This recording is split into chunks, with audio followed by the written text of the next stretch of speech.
అందరికీ నమస్కారం.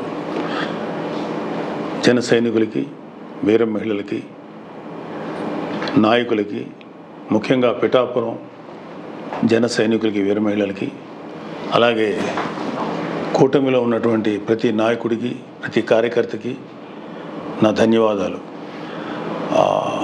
ముఖ్యంగా ఇవాళ కూటమి విజయానికి చేరువలో ఉంది. వైసీపీ పరాజయం అంచుల్లో ఉంది. సో ఎప్పుడైతే ఒక మనిషి పరాజయం అవుతాడు అని తెలియగానే ఒక రకమైన ఫ్రస్ట్రేషన్ ఉంటుంది.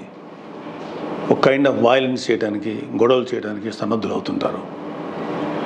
మీ అందరికీ నా విన్నపం ఏంటంటే, ముఖ్యంగా జన సైనికులకి, వీర మహిళలకి, నాయకులకి, రేపు ఓట్ల లెక్కింపు సమయంలో మనం సమయం పాటించి ప్రభుత్వానికి, ఎన్నికల సంఘం వారికి, పోలీసులకి మనం చక్కగా సహకరిద్దాం.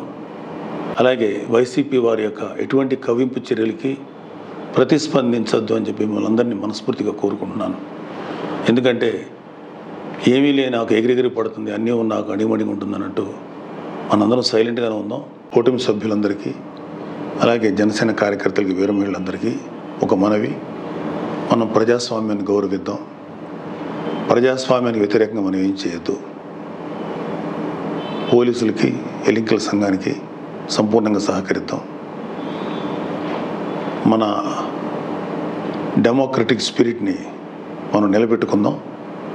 ఖచ్చితంగా రేపు రాబోతున్నది మన కూటమి ప్రభుత్వమే. కాబట్టి ఓడిపోయే వాళ్ళు చేసేటువంటి కవ్వింపు చర్యలకి, వాళ్ళు చేసేటువంటి అల్లర్లకి మీరు ప్రతిస్పందించద్దు. Thank you very much. All the best.